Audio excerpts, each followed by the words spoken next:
say was, yeah, it's all performative. I agree. And he's a master manipulator. Is that the job of the president? Though? They're like helping the country in any way that basically the president is a fucking troll. What good is that? Right. Is it helping the country? I don't know if maybe it's providing a little comic relief, and maybe it's distraction. It doesn't matter what. This is just my opinion, of course. Isn't politics, as part of politics, distracting the people? Every politician, president has done it in some way, right? They use some sort of tool or tactic or initiative or program that its true motive is to distract us so that we don't see what they're doing behind the scenes. It's like hiding one hand so you don't even know what the other hand is doing. So is it the country, Hakima? Yeah, and don't forget too. Who's that, Mike? Go ahead. I was going to say, don't forget too that he's been doing it for decades. He's been using the media for his own purposes for decades, and he acts like he hates the media, but he actually loves the media for what it does for him. It's all a ruse. And when he was younger, he used to call different media types, newspapers and television stations and stuff, and pretend like he would change his voice to pretend like he was his own publicist, and he would set stories in motion about himself on his own terms, playing the media. And only years later did the people come forward and say, oh my God, it was totally Trump. He was calling and pretending like he was somebody else to talk about himself. So it's a ridiculous ploy that apparently he's been doing a long time. That's why it's fascinating when people complain about, why do you guys talk about Trump? Everything is Trump, Trump, Trump. That's what Trump wants. He wants the headline.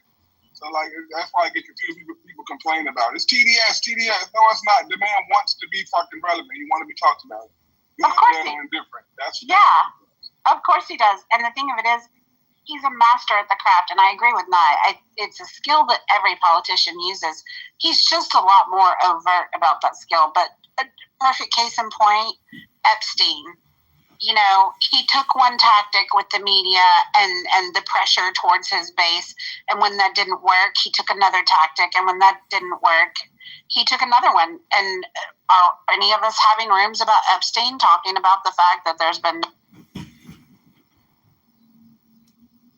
adjusts and corrects course as applicable until he hits the thing that works and gets people talking about the things that he wants them to be talking about? He also has no guide rails, and he's willing to go anywhere. He's willing to tell a lie over and over again until it's perceived as truth. He's willing to demonize and attack other people that he's friends with, on a whim.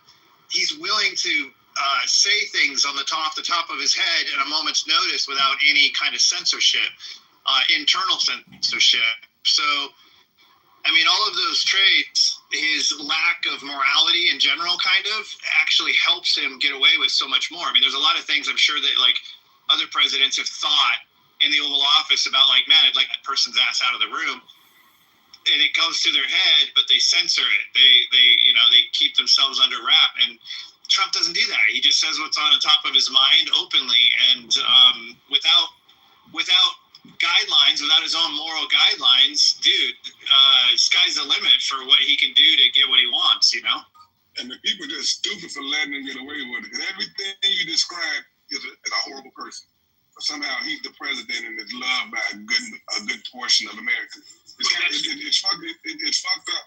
It's true, Akima, but you know what? I started noticing years ago that I was the only one that gave a fuck about character in a president. I started hearing, it doesn't matter, they're all a bunch of assholes. If you think that, then you're never going to look for somebody that is a decent human being. There are still decent human beings, and there are actually a few decent human beings in politics. Most of them haven't been in for 30 years. But the idea that we're just throwing that in the air and saying it doesn't fucking matter anymore, character's out the window, we don't give a fuck, we'll put a scumbag in there as long as he gives us what we want. That's our own problem. That's why we're we only have ourselves to blame. We get what we deserve. And right now we deserve somebody who's literally a stereotypical, disgusting American who eats McDonald's every single day and badmouths everybody, around him. What we deserve, because that's what we are. That motherfucker, Mike. I do not deserve Donald Trump. Here's the thing. I get what you said. Here's the thing, Mike. I'm one of those people that thinks character should matter. I'm one of those people that it took a long time and I don't particularly care for his character, but by the same token, when I don't particularly during the primaries before Trump got the ticket, I earnestly looked. I wanted to find somebody. I wanted to jump on the DeSantis bandwagon. I earnestly looked for a politician. They just were not, I just could not get on board with anybody else. And so when he won the primary, I still have to make a choice. And my choice is between two people with no character. I still have to make a choice. If I want to vote and if I want to feel like the things that are important to me are going to be represented. So in that case, I have to throw my support behind somebody, I mean, arguably, a lot of the Republicans who became never Trumpers in the beginning were the people who had some more of the character. They were deeply bothered by that in him. I mean, I think of most recent memory, John McCain is probably somebody that had a lot of character, and he lost the presidency. So I think that the primaries kind of eliminates the need for character because it promotes people that are on the extreme ends of things, and people who are on the extreme ends of things are not the ones necessarily with the most character. So we end up with 70% of America wanting someone who's moderate, but the extremist wins every time on either side because of the primaries, and because too many of us that that do care about character are so frustrated by the whole process, we just step out of the entire process itself and we don't even vote. And that's a great point, Mike, that the primary eliminates the need for character. Because, basically, whoever goes the lowest is likely to win. So, who gives a fuck about character? And the primary definitely sets that field up like that. That's a good observation. That's crazy, though. Yeah, and the primary also eliminates the opportunity for a third party to ever get any traction. So if you look between the primary and the college, what do you call it? With the states, the way they vote. The electoral college. If you look between the primaries and the electoral college, those are just methods of rigging the system to take away a lot of the control that we would have as citizens naturally. The control that we're told we have, right? It's up to you, just vote. You can make changes. Well, those two things put huge dampers on that power that we're given. And the electoral college was put that on there in place for that very reason, to take away some of that power. But I don't think the primaries were necessarily put in for that reason, but I feel like that's what they've resulted in.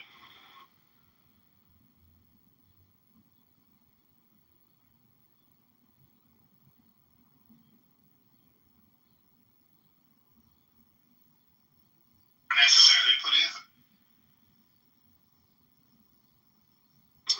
Talking, or if my mic's just dead. No, you're good. I think it just got quiet. Yeah, I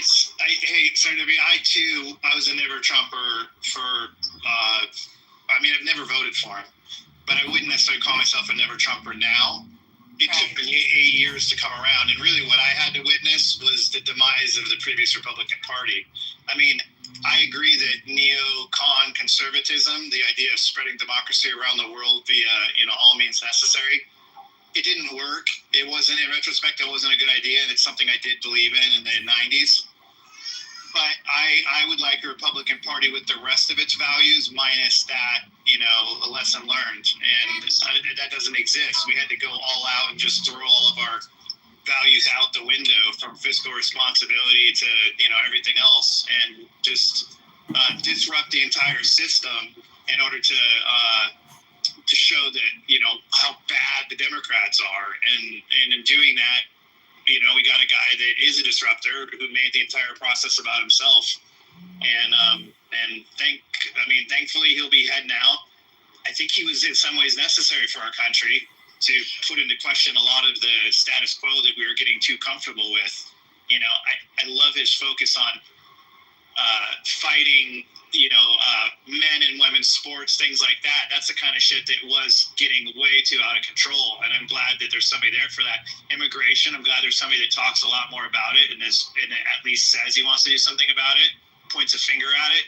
I mean, there's a lot of things he's done that, that I think were needed. I would have liked them done by a different human being, but, it is what we got, and he's doing something that I don't necessarily completely disagree with all aspects of.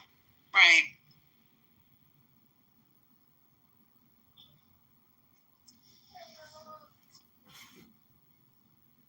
I feel like, disruptor in chief is what he is. He's disrupting the status quo for executive actions. He's disrupting the system of presidential or executive power versus judicial power. He's disrupting the balance of the superior court. I mean, he's disrupting a shit ton of stuff, and it's causing us to decide who we do want to be going forward. And I think it was about fucking time, because it was going downhill. I agree, and that's primarily why I still throw my support behind him. I don't think that everything he does is right.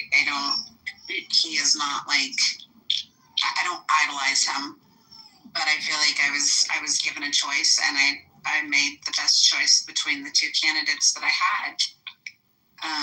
And so at this point, he is our president, and I also feel like it, lump it, or rump it, or dump it. If he's the president, we have to kind of, we just have to support our leadership. I mean, he's in that role right now, so we have to get behind him and support it.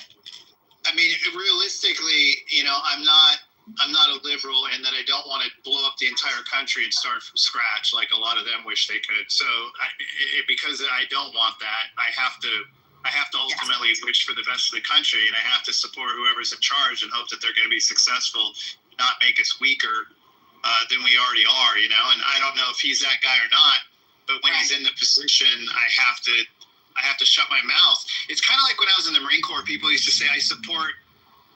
During the Iraqi war, they would say, I support the troops, but I don't support the war. And I would say, well, the troops are under fire right now in war.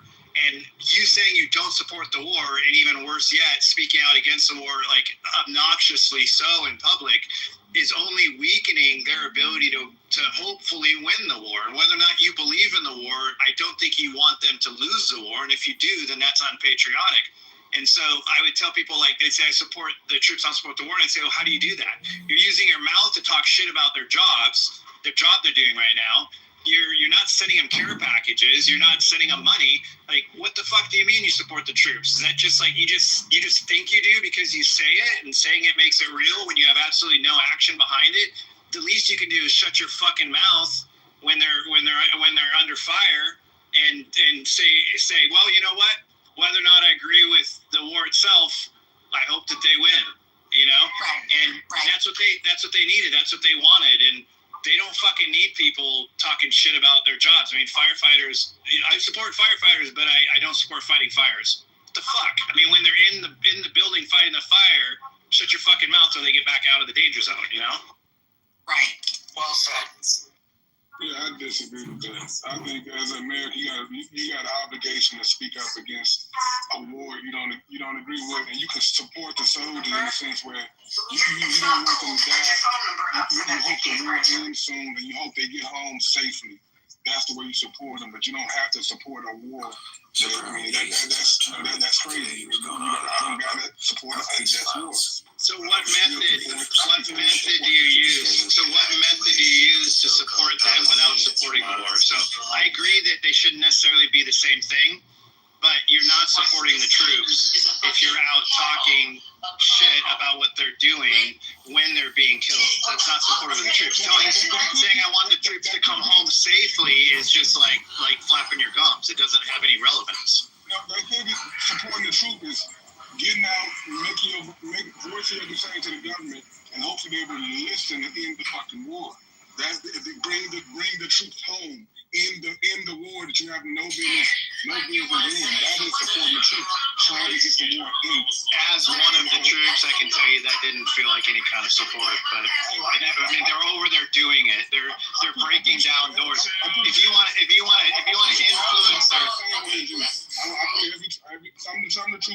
appreciated people at home asking for the war to end. I'm so. If you want to act to influence their commander-in-chief, who's giving the directive for them to be under fire in ways that actually are tangible, i.e., running for, a position of, power in your local government, whatever it takes to influence the decision makers, you could argue that's supportive in an indirect manner. I mean, they don't feel like it. So if they don't feel like it, who are you to say that it is? I think they'd like to speak with the government or something over there on the bullshit war. I think that's the way number one issue should be. They're doing their job nonetheless. And we shouldn't have an issue with that. And the people that's at home voicing their decision on unjust wars, I don't see how they would have a problem with that. I understand that. But when you swore to follow, to defend the Constitution against enemies, foreign and domestic, and to follow the orders of your commander-in-chief, and I mean, for instance, when I was a Marine, I didn't say shit about my commander-in-chief that made him weaker in any way, shape, or form, even if I disagree with the decision he was making, because it wasn't my job. My job was to support him and do what he tells me to do, take direct orders. If you're not the kind of person that's capable of putting yourself in that position to be the guy with that role, then I totally get it. You could think, I mean, I don't see how somebody could think that they can speak for the people that have actually put their bodies in harm's way in an effort to win something that wasn't their choice to go into in the first place. I don't see how those same people that aren't willing to do that could claim that they speak for the people that are doing it. I didn't hear when service members come back from war, sometimes they'll speak their voices about what they think about it. But when they're over there, they don't do that. They don't all just sit around and talk about how bullshit the war is when they're busy watching their brothers die. They fucking do what they can to kick ass. And they take their job seriously. And I just think it's a different mentality. The people that put their lives on the line for something greater than themselves, and the people that have never physically done that but use their mouth parts to act like it's the same thing. There's a difference between those two things. Mike, I agree with you 100%. Thank you for your service to our company. I didn't realize you were a veteran. Oh, I appreciate it, King. Thank you. Yeah, I actually, it's a little story about me, but my goal was when I was a kid to serve. And my dad, of course, being an immigrant was like, don't serve, don't do it, you'll die and all that stuff. But I had a lot of friends that, were in the military, and they were just telling me, and I felt so patriotic. I tried to serve. And friends of mine showed me, you're going to laugh at this. They showed me, because I didn't know what boot camp was going to be like. So I was asking them, what is it like? How does it work? And so I had friends of mine who were in the Navy SEALs who were showing me, like, this is how it is. And I was like, oh, shit, I'm going to get my ass kicked. All right. Let me look at something. So a friend of mine was in Army Rangers. He showed me that. And I was like, oh, fuck. Pardon my language. Oh, shit. So I ended up going to... a friend of mine was like, you're kind of nerdy, why don't you go for Air Force? So I went, signed up, did everything, and then I had asthma, severe asthma at that time, so I came outside, took a puff of my asthma inhaler, and the guy saw from the window, came running out. He goes, what's that? I said, it's my inhaler, and he ripped up the paperwork. He goes, it can't go. All my friends were like, if you had just held out, you could have gotten down there, they would have taken care of you for life. I said, nah, I don't want to do that, man. Like, I wanted to actually serve and do something. So now I do government contracting, so I help a lot of veterans. I only hire veterans. I've gotten accused of discrimination, but I only hire veterans to work for. Oh, I appreciate that. That's amazing. Yeah, that's amazing. Remember, too, that when I joined in 91 as a junior in high school, there was no internet or YouTube. So how do you even know what boot camp's like, right? To your point, you can ask other people's experiences and they can tell you stories, but there was no fucking video to watch to fully understand what you're getting yourself into. And when you in the Marine Corps, you arrive at MCRD San Diego, in my case, on a bus in the middle of the fucking night on purpose, pitch black.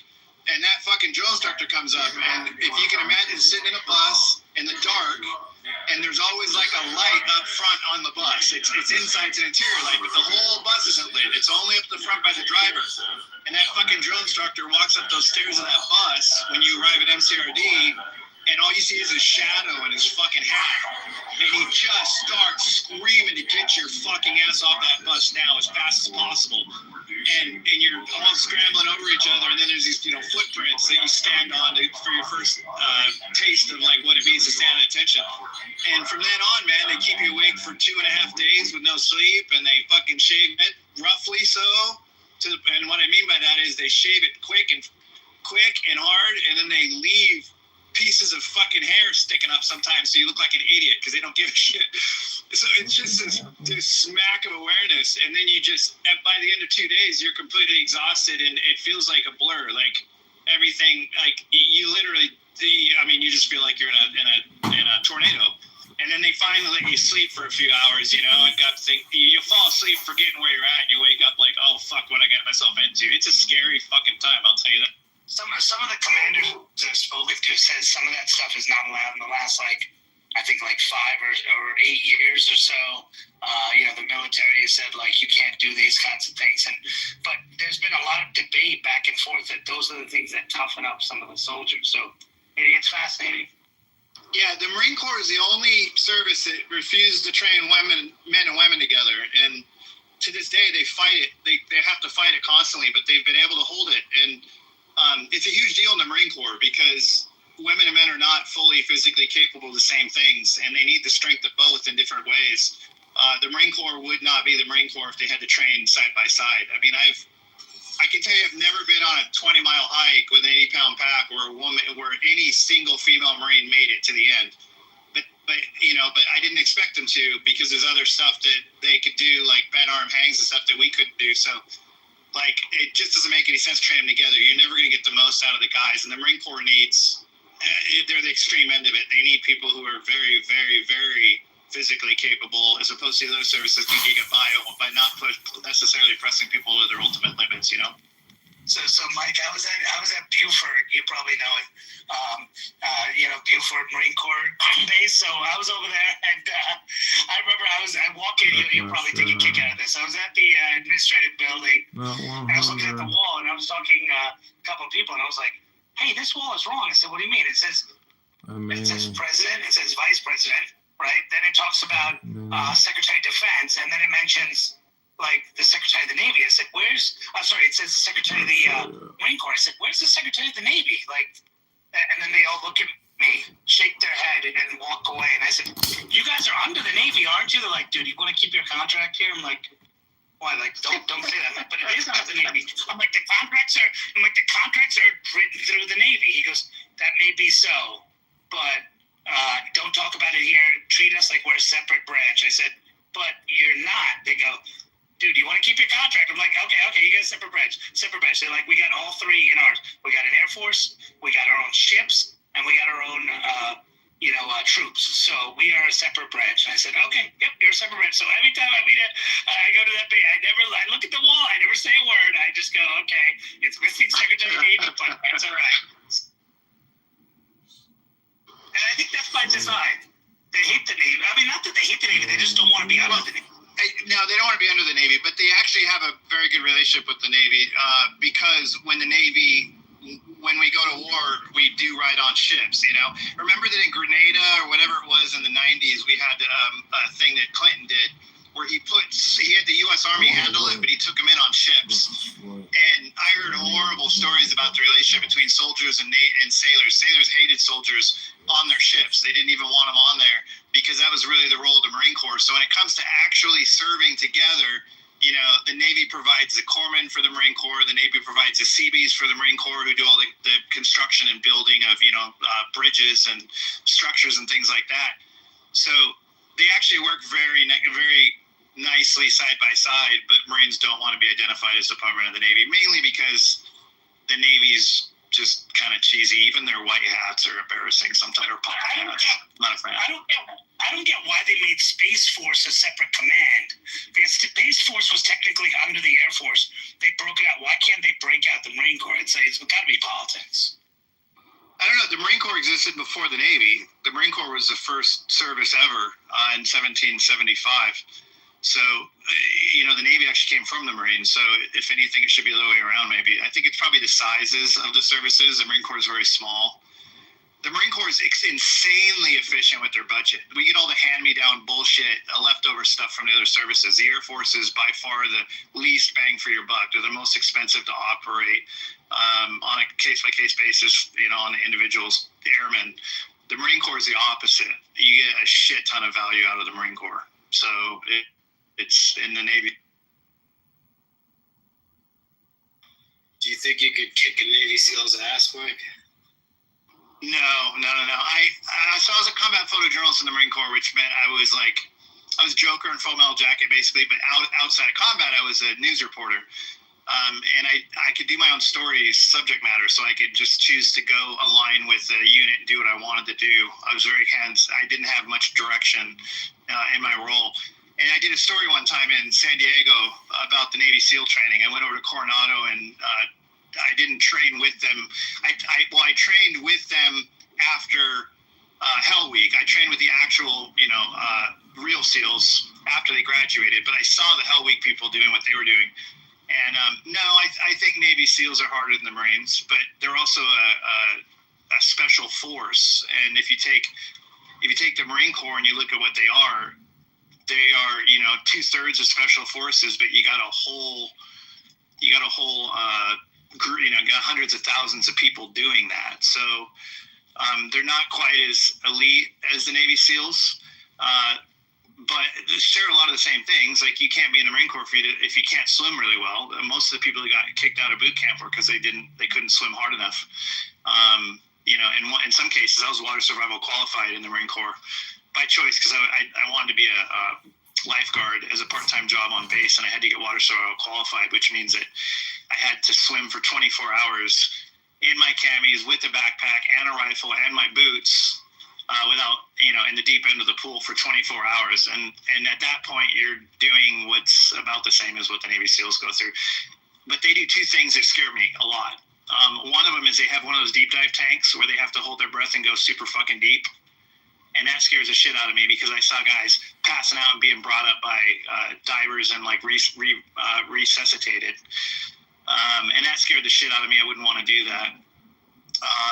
And then the other thing they do is they do dolphin swimming, where they tie their feet and arms behind their back, and then they have to sink to the bottom of the pool and make their way to top for a breath, and sink down again and make their way to top for a breath again, and sit there, do that for like an hour straight. And that looked really. God bless you, Mike. Doing that kind of stuff. Well, the Marine Corps didn't put me to that extreme, right? So for that kind of stuff. I mean, they did put me extreme for water survival qualified training, but even then, I didn't have to do necessarily what SEALs do. I mean, SEALs go out in the ocean and freeze their asses off on purpose. Yeah, I mean, part of the group, I think you're in the Matrix. Team. I have a couple of divers. You were in the Matrix a little bit, unless it was just me.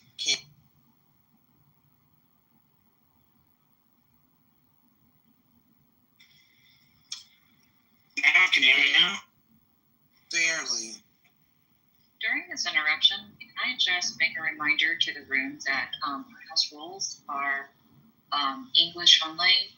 So those who are typing in another language, if you don't mind, please refer to English.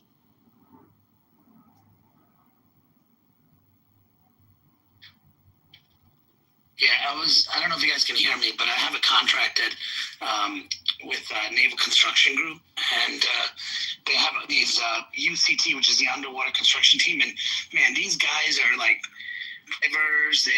They go all the way under. They like actually build and repair fixtures and structures under. And I was watching them go because they let me watch it, and like they put on this like Darth Vader hat so that they can breathe, and then they go under, and they have this special machine that brings the tools down. So I was like, oh my God. I was like, this is like incredible. I would never do it, but this is incredible.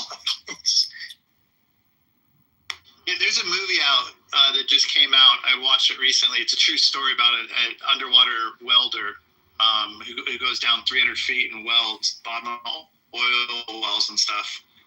And it's a true story about a guy that he died down there and was brought back to life, and nobody knows how he's lived, basically. But I can't remember who was in that. Is it a documentary or a movie? Oh, I know Woody. No, it's a movie, but I know Woody Harrelson was in it because he was the lead. Oh. Wasn't it called The He was Abyss? like the boss of the diver. Not the Matrix. Yeah, Mike, you were going in and out of the Matrix, and I was trying to hear the name of the star so I could look up the. It's not called The Abyss, but Woody Harrelson's in it, and it's in the last three. Right.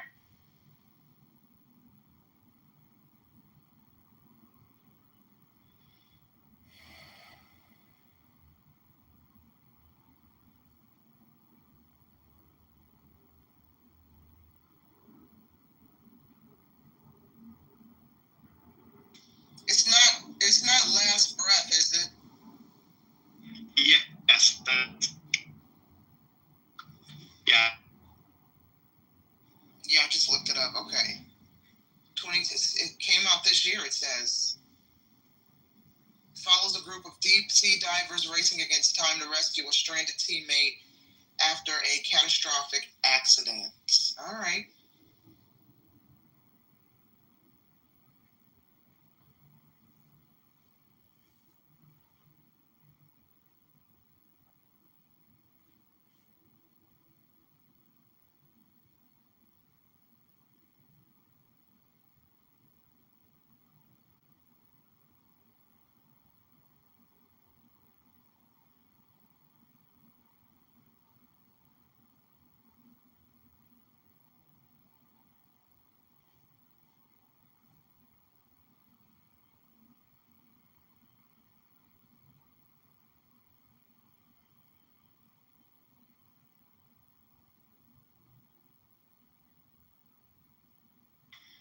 Well, anyway, guys, welcome to In the Muff. If you just joined the room, sometimes we have these moments where everybody goes silent because folks are working in the background.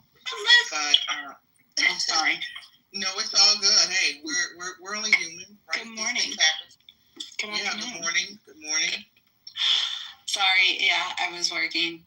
And then I was just like, oh wait, got quiet. And then I jumped off.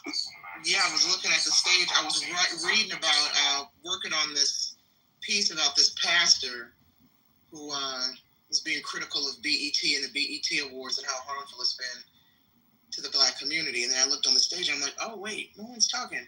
Well, welcome, Princess, to the stage. I don't know if you've had a chance to speak, but the mic is yours. I think we're just going popcorn style, huh? Yeah. Hey, girl, how are you? I'm good. I'm trying to figure out how to make it so that I'm also working in the background to make it so when I am clicking on my emails and it shows the preview to the right and Outlook, I don't want it to consider that a red email and I don't know how to change it back. Currently trying to do that. Gotcha. Just right click it and view unread. I know you can right click it and like make it back to Marcus unread. Yeah, my previews don't make them look red. I know mine. I have a loaner computer because I had to wipe my old computer because Put it down. it's fun. Grayson.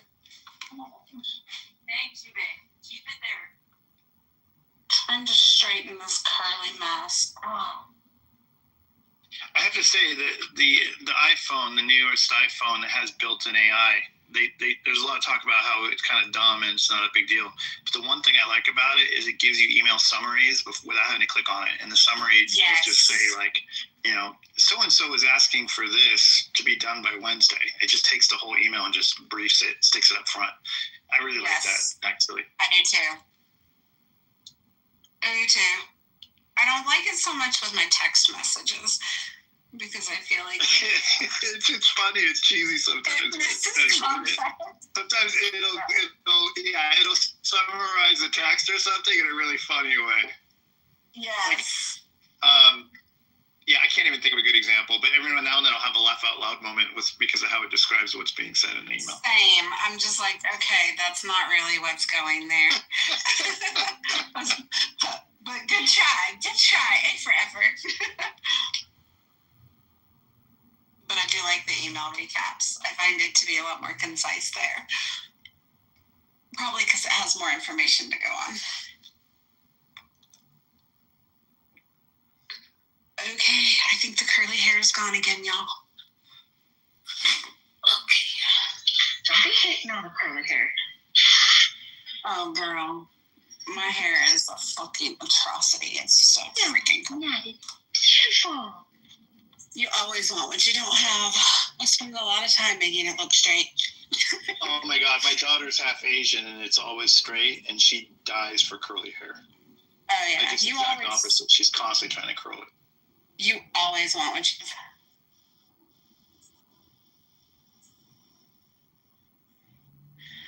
Yeah, it was bored straight when up until I was like 13 or so, and then I don't know what happened. Like, it just went crazy, and mine's really, really thick, so it's very unruly when it's curly. It's just going to stick out everywhere. I swear mine has changed postpartum. A lot of people say that. Mine never did. I wish the curl would have gone away. So I have like one full sibling, and he has like super curly hair, and it's interesting because like I've seen all these TikToks and stuff. They're like, if your hair like air dries like this, you probably have curls. You're just not styling it right. So I think that like I have like one of the like entry level like wavy curly hairs types, but I've just been styling it straight forever. That's my daughter. Hers isn't super curly like mine, but it's definitely got some natural wave.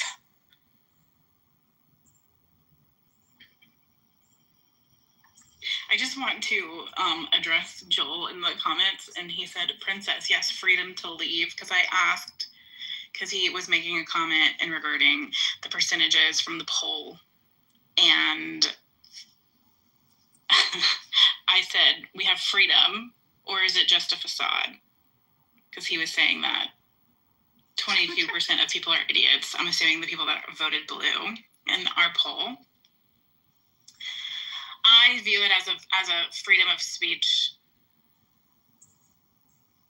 and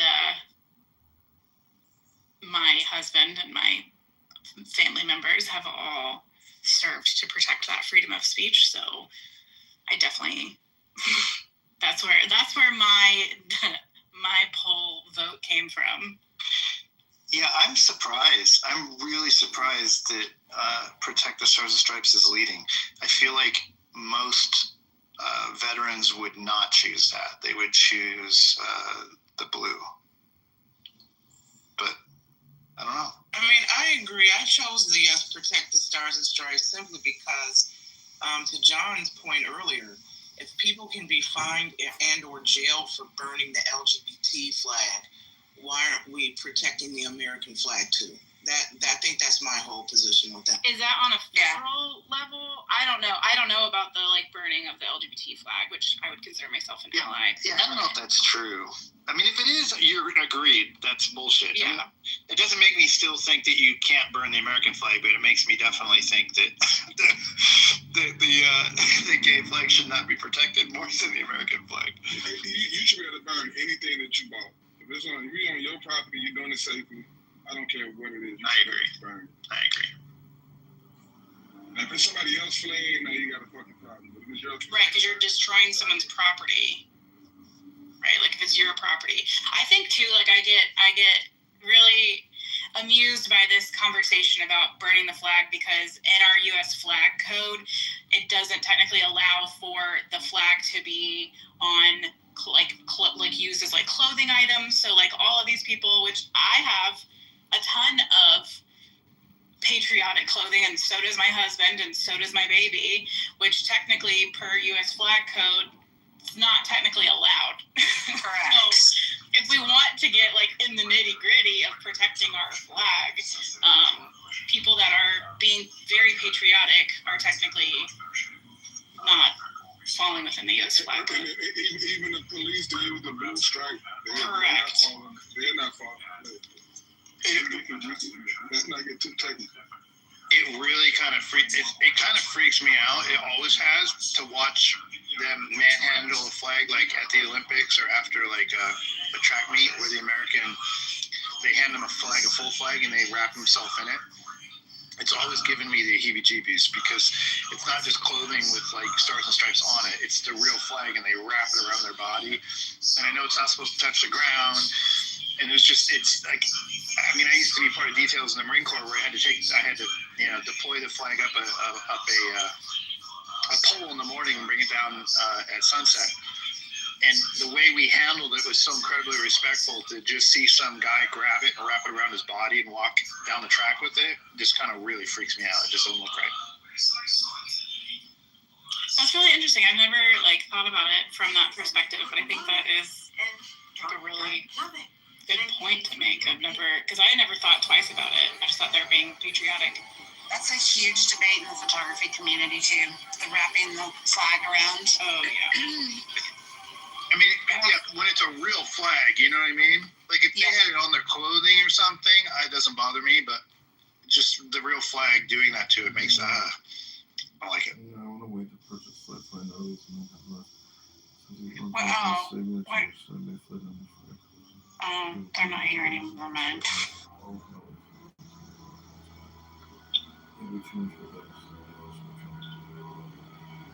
Dang it.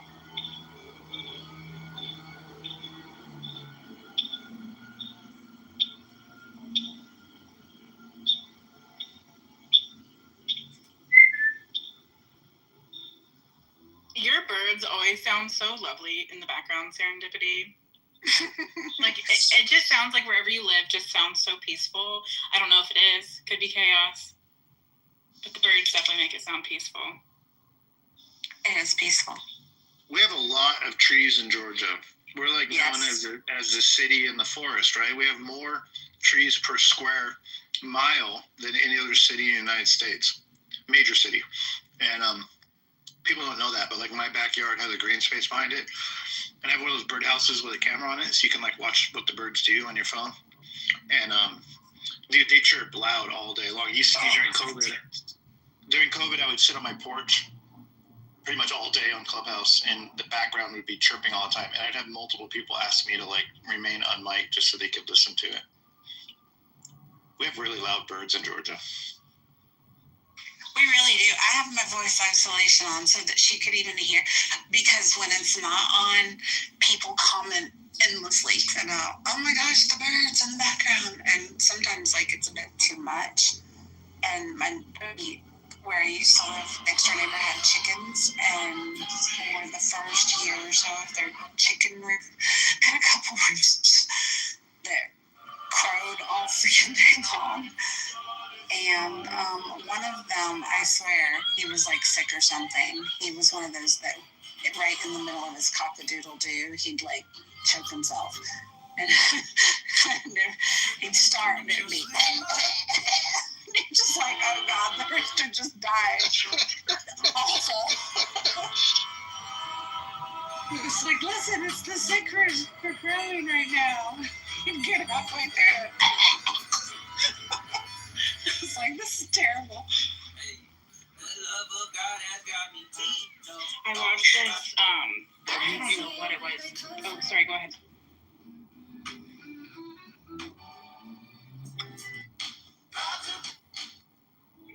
Tell me to stop. I told him to go ahead because while I was talking. Serendipity, have you downloaded Merlin Bird ID for your iPhone? I haven't. It's from a university that it's a university project, so it's free download for public. It's called Merlin Bird ID, and you just hit record and you hold your phone in the air and while the birds are talking, and it shows you which bird is which, and it even highlights them when they make a noise, so you can see it bouncing between the different types of birds, and then it collects birds. Oh, I love that. Merlin Bird. It's really cool. While you're sitting there, you should download it and just play it, and it saves them. So I have I have an owl in my yard. The ones that go, whoo, whoo, whoo, whoo, those guys. I can't remember what they're called, but they go, whoo, whoo, whoo, whoo. And they do it. He does it constantly, but he does it. So I did it, and I can't remember what kind of owl he is, but it caught it on there, and then it records it, so you can listen to it later as well. But I'm downloading it right now. yeah, We have tons of cardinals. Like I see a lot Right. of ours. We've got oodles and caboodles of cardinals, and they're so aggressive. Now, you know what's cool? So when I used to watch my birdhouse a lot, I started noticing that birds remind me of jets, different kinds of jets. So like woodpecker come in, and woodpeckers are the most aggressive, right? They're the biggest assholes. They'll kick anybody out. I think I'm breaking up. I don't know if I'm breaking No, you're not. You're not. Okay. So I would watch birds and like I'd compare them to jets. So like the F-35 is definitely like the woodpeckers because they can take anything out. And then like cardinals remind me of EA-6B prowlers, which are those radar jamming airplanes that used to have the big like fuel thing sticking out the front, like phallic like almost. They remind me of those. And I'd watch how they'd interact with each other. And there's a total hierarchy of breeds, right? Like blue jays are really aggressive as well. But yes, they are. A blue jay can kick a cardinal out. But a woodpecker will kick everybody out. I did not know that the woodpeckers were aggressive to other birds. The big ones, yeah, the big ones. Yeah. I mean, if they're tiny woodpeckers, no, but the big woodpeckers are brutal. If you want to know, do you have like a bird feeder? No, not right now. Okay, so if you had a bird feeder, if you put mullet, the stuff that's like it's square, it's like got fat, it's a bunch of seeds and fat. If you hang that next to a bird feeder, the woodpeckers love that shit because they'll stand on it and peck their beaks right through it. And every time they arrive there, everybody splits, and they're super aggressive. They start pounding through that stuff. Like there's a big woodpecker in Georgia that it's red and it has black and white stripes on it. I can't remember the name of it, but that thing is fucking he's an asshole. And we have whippoorwills too. We have quite a few whippoorwills. I don't know what those are. You know, you always know when you start hearing the whippoorwills that summer's right around the corner. They're like one of the first birds that you start hearing. And their call is, I mean, that's where they get their name from. It sounds like they're saying whippoorwill. I wonder what they are. I don't know if is that the actual bird name, though? Because I've never captured one on my Merlin. You haven't? That's why I'm wondering if it has a different technical name. But they're just. Let me look. Hold on. Whippoorwill. Let me see if they. Oh, wait. That's the App Store. Let me go back to Safari.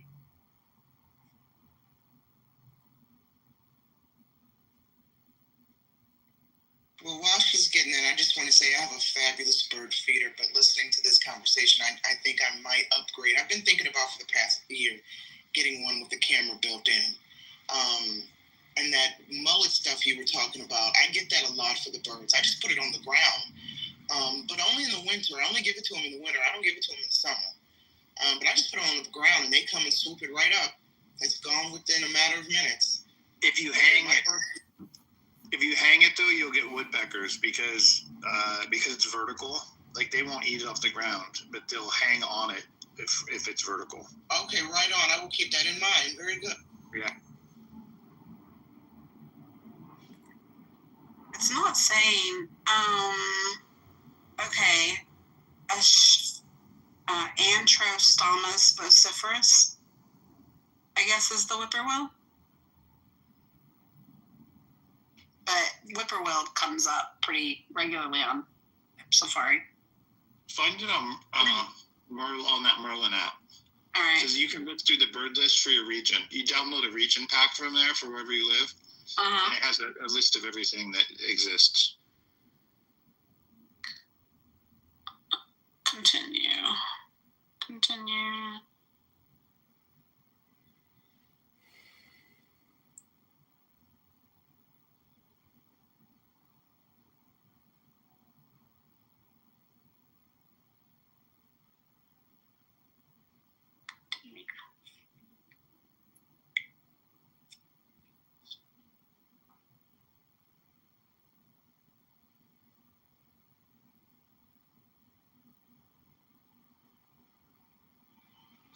my favorite birds in Georgia, my favorite ones on my feeder are Carolina wrens. They're super cute. The way that they move is so cute. They're little fat brown like fur balls. I guess they're feather balls. I have an affinity to but them. They hop. Just because my granddaughter's name is Renly, and we call her Ren. Okay, whippoorwill. Let's see.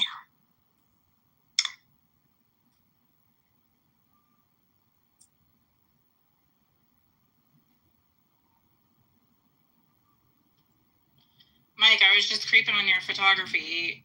I really like your style. It feels like, okay, as a, typical military spouse, I did photography as a hobby for a little bit, but I like your editing style. It feels to me like a very crisp, moody. Like it's very moody, but your images are so crisp.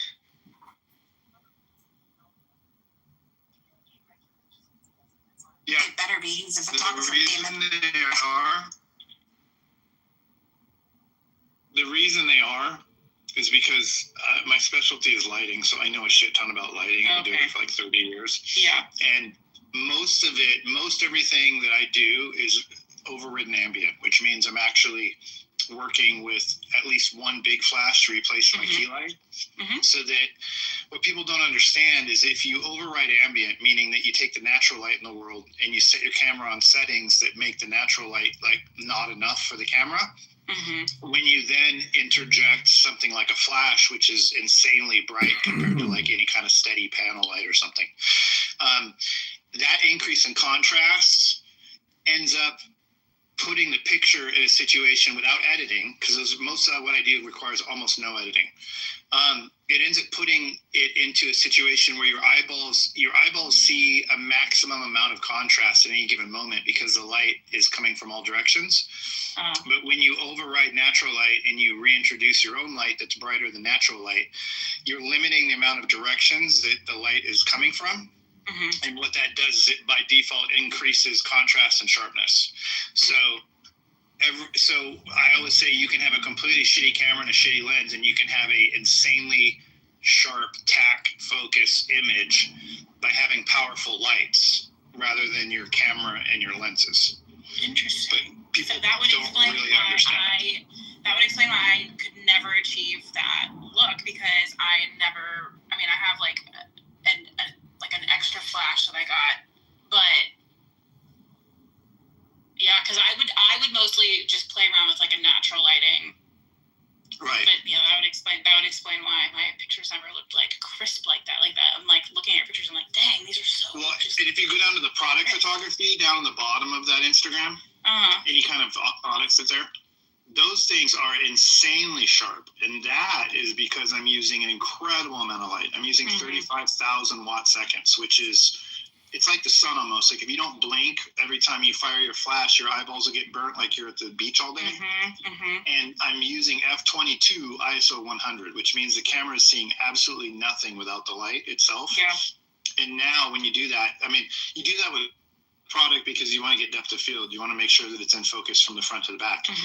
But when your lights are very powerful, 640 watt seconds, which are Einstein's, really bright lights, when you have multiples of those and you get up into the 30,000 watt second range, you're creating an environment for that picture that doesn't exist in the real world. And then it looks highly premium, which is why I do stuff for Home Depot and major retailers, because they require that. Not right.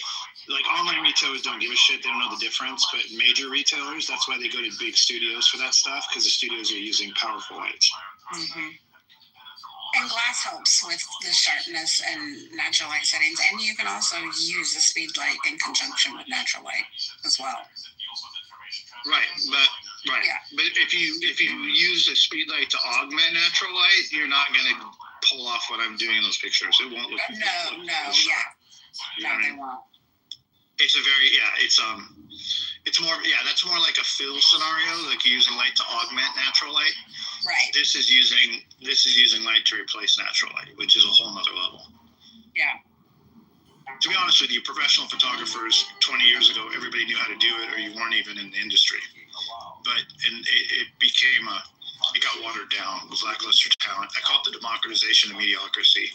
Basically, the expectations were lowered because it was oversaturated with average talent, and the clients lost track of like what to expect. And then prices went down, overall value decreased, which is why I'm an electrician during the week now instead of a full-time photographer like I was for 30 years. Hello and welcome. Our topic today is understanding mythology, and my guest is perhaps the world's foremost mythologist, Joseph Campbell, the author of The Hero with a Thousand Faces. Mediocre talent, and a lot of them went the way of teaching more mediocre talent to make their money in photography. Oh, they learned the basics, and now they're a teacher. Yeah. Exactly. Yes. Yeah, like here down, pay whatever $19.99 to get my. Step experiences as human beings in a physical body. Yes, happy Tuesday. Quite contrary to earlier idea. I had fun with it. I only did it for like a couple years. I did it for like a hobby one year, and then the second year I was like, okay, I'll try to like do this like as like a business, and then I was like, no, I don't have time for this shit. I work full time. Like this is a lot. I still do television movies occasionally, but I only do them for a day or two at a pop. I don't do like long stints anymore. And I just take off work. Like I'll just take vacation off work and go do that if I have a day or whatever. But I do weddings, and I do like $25 a year, and I charge $3,500 a wedding. So and I feel like that's pretty industry standard at this point. Yeah, it is. Well, it's harder than ever though. Yeah, and because there's like a couple here that does photography that I used to go to church with them, and they like are like $5,000 for like their lowest package, and you have to have a full-time wedding planner to even work with them. Like they won't work with you unless you have a planner. Like, yeah, so it's like crazy. What's interesting about that is if you look at my raw files, they look almost identical to the finished work because I shoot everything in real time, like the way it is. So I have very little post-production. So what people don't realize is I charge $3,500 for a wedding, but I only have 10 hours total in it. So I'm making $350 an hour. Yeah, because I always because I would get so in the weeds like after I was like, this is so much time. Right. So remember that post-production for a photographer is losing money because you're not a digital artist, you're a photographer. And digital artists are worth $60 to $80 an hour. Photographers are worth $300 an hour all day long. But that's photographers who know what they're doing, and they do it in camera. In some cases, commercial-wise, they tether it to capture one so they can edit on the fly so that they don't have after post-production work after the fact. In the case of weddings, you have to use a flash full-time to do that, overriding ambient most of the time, which is what I do. But either way, if you earn $3,000 for a wedding and then you go home and you work on it and it's 10 hours long, that's $300 an hour. You go home and you had 20 hours of post-production, you just lost money the entire time you were doing it. And you lost the available time that you would have, the 20 hours of free time. So you're wasting your free time, you're losing money the entire time. And so the goal is I can charge $3,500, which is more than enough for me because I have very limited amounts of post required. So it's a $60,000, $70,000 part-time job for 25 days of work, essentially. Which is, sometimes I edit my wedding when I get home from the wedding. I literally edit it and I'm done the next morning. So if you can imagine if you were doing that, you don't need to charge $6,000 a wedding, which means that it's almost easier to find, middle-income average people. There's a lot more people that can afford $3,500 than $6,000 a wedding. And if you're $6,000 a wedding, you have to go through planner. I think some of them, they price themselves out because they want to shoot a certain type of wedding, which is fine. Like, you can pick whatever clientele you want. Right, but what's kept me from doing that is my inability to maintain long-term relationships with planners and people like that. I just don't play the social game well enough to, constantly be schmoozing, going to conferences with people and showing up and saying hi to them and sending out emails all the time to remind them that I exist. I don't do that because I don't follow up all the time and build actual personal relationships with these planners. Over a course of a year or two or three, even if they love my work and they recommend me, over time you start losing, those recommendations because they just kind of forget about it. Everyone has short-term memory. So the only way you can charge $10,000 a wedding, it's not that their work is any more premium to my work. It's that their their promotional workflow requires them to build and maintain steady relationships with high-end planners who have high-end clients. And that is just something I've never enjoyed doing. So I've never reached outside of that price point. I've done quantity over quality and quantity. Like they say, good, fast, cheap, pick two. No, I'm all three. I mean, I literally am, and that's what people don't understand. But that's just because I have 50,000 hours into it. I mean, I was a combat photojournalist in the Marine Corps, and then I worked as a news photojournalist, and then I owned a photo studio that did work for Home Depot and Lowe's and Walmart and all those people, and then I got into television and movies. So like I've just always prioritized life and I'm a technical shooter. I didn't do it for the art. I've never ever. I think that's the difference between me and like 99% of photographers. I didn't start doing it because I wanted to. Because I did it. I started it because of the art. Like I exactly the art of taking photos and exactly and having the eye for different shots. Exactly. For me, I struggled on the technical side of figuring out camera settings, figuring out lighting, figuring out post-production, all of that. Like that was just like, ugh. I was like, no, I'm the artist, not. Right. and that's a weak. And believe it or not, that's a weakness because the reality is you're producing a product that needs to remain highly consistent. That needs to be, represented on your website what the client's going to get when they pay the money. When I go to a wedding, for instance, I'm ADHD, so it helps a lot because in my brain I can stand in a room and I got like 50 things I can do, and I call them widgets. So like I know that if I move a chair under a window and I put black shoes on there, I'm going to get the toe of the shoe is going to get a cap light from the window above. If I frame it a certain way with my 50 millimeter, I call it like the shoe under the window shot that's almost down to the 50. And so I have thousands of those now. So I walk in a room and it's almost like I have like an overlay on my eyes where I can everything jumps out at me for opportunities, and I go, okay, I'm going to do these 3 today or these 4 today, and it's all repeating what I've done. I mean, every time I shoot a wedding, I try to do one thing I've never done before. If I've been to the venue 100 times, I'll find a new shot at that venue that I've never done before each time.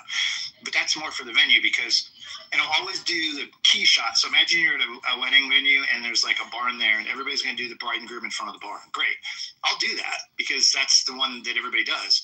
But I'll go do one from a completely different angle, maybe go to the woods behind it, shoot with the trees, framing it a certain way that nobody's ever done.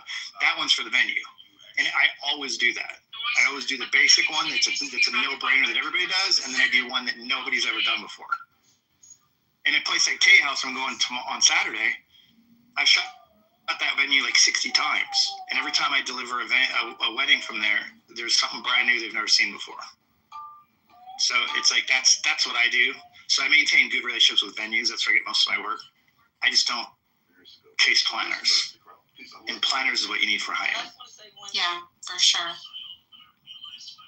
And see, I got into it for a completely different reason.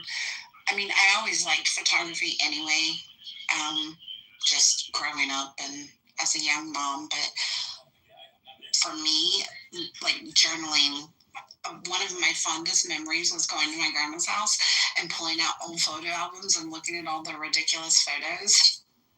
And I wanted to journal different perspectives of my kids and their life, as they grew and do things. Like it wasn't so much about here, smile and say cheese. It was, I want to remember them doing this right here, like in their natural element, That's why I got into it.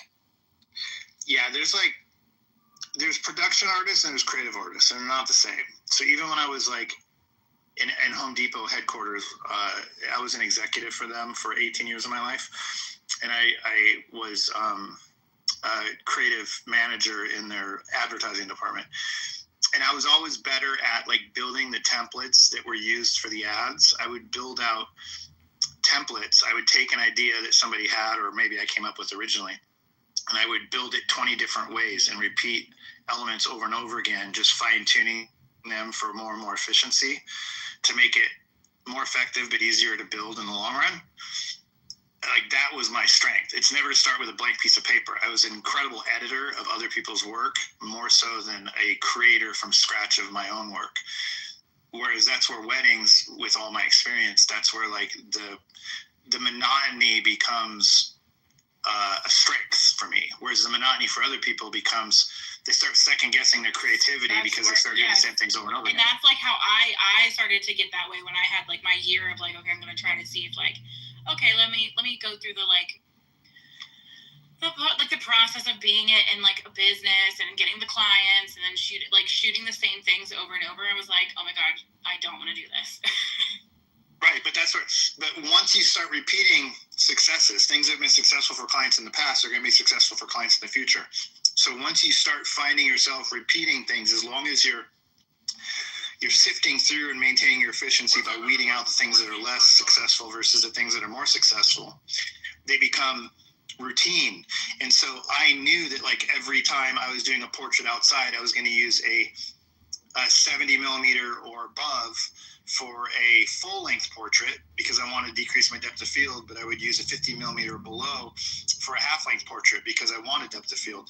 And I made it a rule that I never broke from. So and then I started memorizing settings so I could shoot a whole wedding in 3 settings. Like if it was outdoors, I would do aperture priority 2.8 off camera flash 8 feet back, 8 feet to the right on half power for a cloudy day, full power for a sunny day. And then when I go inside, I need to be more conservative on my shutter speed because I might have reduced shutter speeds and I'll get blur. So then I would do shutter priority 1/125th of a second, 1600 ISO, and my cameras would be on quarter power, my flashes. So I had like 3 settings and I shot for like 10 years. I shot weddings on 3 settings the entire time. And then I started getting more creative. And my work back then looked less dramatic because I was basically averaging out light on a regular basis by using shutter and aperture priority. But as I got more advanced, I started shooting manual full time and then really controlling it. But I just built habits and memorized settings for 10 years that are defaults, they're fallbacks. So like if you don't know that aperture priority 2.8 at 400 ISO for a cloudy day is a default setting, then a wedding's scary because sometimes you're in a pinch and you're in a hurry and you're moving from one position to another and the light drastically changes. You should be able to drop it in without thinking about it. Like you need to convert your understanding to muscle memory so your hand does the setting without your brain thinking about it. Then after you have some time, once you've like gotten what you need in that split second, you can then take the time to pause and start thinking about where you're at and start readjusting. But you have to have fallback settings that your hands can do without your brain being involved, or the job will never get easy. And once you get to the point where I am, where it's all second nature, I don't think about a fucking thing. I'm thinking about the next project I'm going to do at home, building something the entire time shooting the wedding. And that's where I'm at now after all these years. I've done over 1,000 weddings. So at this point, it's autopilot. So if you look at like I'm charging $3,500 a wedding, I'm putting 10 hours into it, and it's not much work anymore. Like what kind of fucking part-time job can give you that, you know? For sure. Yeah, and it's funny because like I think about there was this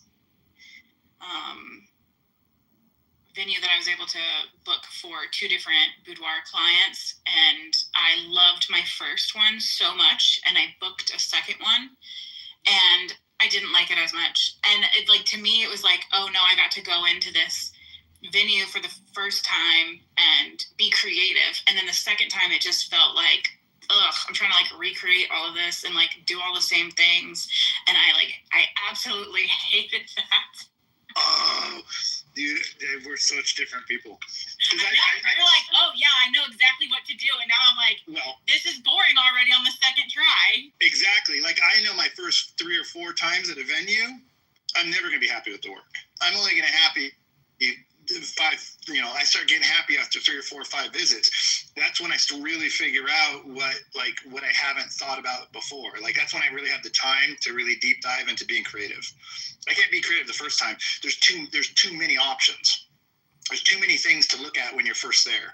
But after you've been there 3 times, you can eliminate, basically your efficiency increases. I'm obsessed with efficiency. That's what ADHD people usually are obsessed with, efficiency, because basically what ADHD mind does is it pays attention to a tremendous amount of details, and it compares and contrasts details in order to weed out things that are typically going to be repeated.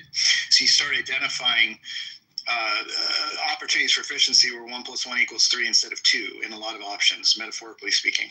That's what ADHD mind does. It basically, it's a higher it's like a computer running at a higher megahertz. So it's analyzing and calculating much more data than a typical mind does. It's paying overly too much attention to everything at once. But that's a strength, because as long as you can tame it, you're basically running at a higher operating speed, which means you can run circles around most regular people. Albeit the regular people don't want to be trying to outdo it. Yeah, I know. But that's why photography, weddings are so good for ADHD minds, right? Like there's so much going on. Like you're a DP like a movie. You're controlling lighting, but you're also managing a crowd. You're also creating a product that needs a consistent workflow of predetermined things, right? I need a full length and a half length portrait, vertical and horizontal of the bride. You know, I need the same for the groom. I need a table setting shot and a table wide shot and a room shot. So like there's a list of things I need to get. But I'm also managing the crowd and the people, and I'm trying to maintain, like, build this, like, artificial friendship with the family and the bride herself. And, like, it's just a lot of things going on, and that's where, like, I thrive. One time I took Adderall before I went, thinking that it would help me somehow. I don't know why. And it was the fucking worst decision I ever made. It's like my brain, like, slowed down, and I could only think of one thing at a time, and the wedding was excruciating. So, like, I realized that I have to push it. I have to harness the ADHD when it suits me. You know what I mean? Yeah, that's funny. You said you were in the Marine Corps? Yeah, I was. Yeah. How long did you serve, and where did you go? I served 8 years. I was from Seattle, so I went to San Diego for boot camp. Okay, Miramar. Is it Miramar, or is it Camp? Miramar is what's there now. I was stationed at El Toro. I was part of the base realignment closure group that shut down El Toro, which is in Santa Ana, and moved to Miramar. Yeah, so I was part of BRAC for El Toro. Yeah. But I was in El Toro. I was in Darwin, Australia. I was in Iwakuni, Japan. I was in Indianapolis, Indiana, and Southern California. Very cool. And you did photography in the Marines? Yeah, I was a combat photojournalist, so my job was actually Jokers from Full Metal Jacket. But I served the same job. But I served 92 to 2000, which was I came in 12 months after the Gulf War, and I got out 12 months before 9/11. So I basically was trained in print journalism, public relations, broadcast journalism, radio and television for overseas. And then I ended up being a journalist for the base newspapers and magazines and stuff for 4 years. In the second 4 years, I was a public relations specialist for the headquarters and headquarters squadron, where I did basically a media liaison. I was at El Toro. I actually worked with Hollywood a lot, and I was a liaison for Tustin and El Toro that would coordinate whenever Hollywood was filming movies and stuff. I would kind of like be the person to coordinate the Marine Corps' interaction with the movie itself. Oh, very cool. Which is kind of how I got into movie and television film later, and then I started shooting for that kind of stuff later in my career, because I had a pretty good understanding of the industry, and I just kind of like stepped into it and got a job right away on a TV show. And so that's kind of moved me that direction after a while. But in between that, I worked for Home Depot Corporate, and I was visual merchant designing interiors of the stores, and I was art directing things. So I got like the client end of it experience, and then I went back and got laid off from Home Depot ultimately after 18 years, and I started serving them as a photographer. So I opened a studio and did their photography for them instead of like the agencies were using before. And then and I did weddings the whole time. Even when I was an executive at Home Depot, I was shooting weddings on weekends. So I have like three lives. I have like this whole military career. I have a whole Home Depot executive like business career at their headquarters. And then I have a whole photography career. And now I'm an electrician because I went to job school 2 years ago to learn how to be a low voltage electrician because I needed something Monday through Friday. So I've had like 4 careers in 50 years, basically. Cool. Do you know somebody in the Marine Corps? Cool, Mike, but whatever. So I work for the Navy, but because of the way that it's set up, the Marines are under the Navy. So I support. We're above the Navy. We're above the Navy. They just use us for things sometimes. They're just their taxi. That's all. My husband's in the Navy. My dad was in the Navy. I work for the Navy. My mom worked for the Navy. Cool. Yeah, but I support marine projects currently. Oh, cool. Yeah. Did you work at Miramar? No, so we used to live in San Diego. I worked out on Point Loma. And then my husband was stationed in Coronado on one of the carriers when we lived out there, but we live on the East Coast now.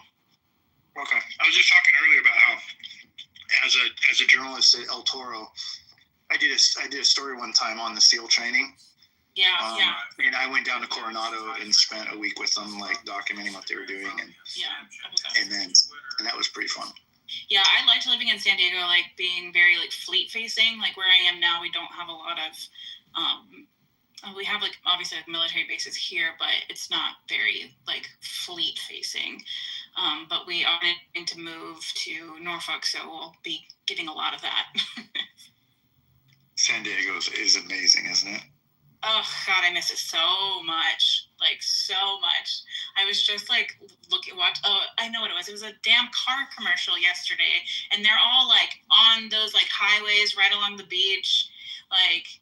Yeah, Laguna Beach. Oh, man, I'm just like, damn, I miss living out there. It's just, I don't know, it's just so different. Wonderful. Did you spend any time in Orange County when you were there, or just San Diego? Did you go north? A little bit.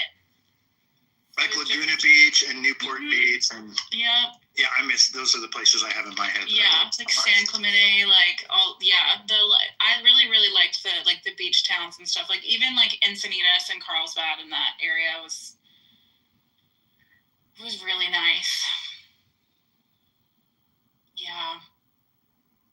What a time. I'm so glad that I got to live there because my dad grew up in the Hollywood area, and my grandpa is actually buried out at the, I forget what the cemetery where all the stars go, whatever that was. Yeah, Rosecrans Cemetery. Yeah, so my grandpa is buried out there in San Diego. So it was really cool to like go and live in Southern California because it felt like my dad just has like really deep roots in that area. So it was really, because my mom is from where we live now. So like her family has really deep roots here. And then my dad has really deep roots in Southern California. So it was really cool to go and live there for a few years. One of my vivid memories of first experience with the Navy and the Marine Corps was in boot camp. They sent me to Balboa, which is a big hospital, I think, down there in San Diego. Yeah. And for my wisdom teeth to be pulled, all four of them. As soon as I got to boot camp, they identified the need.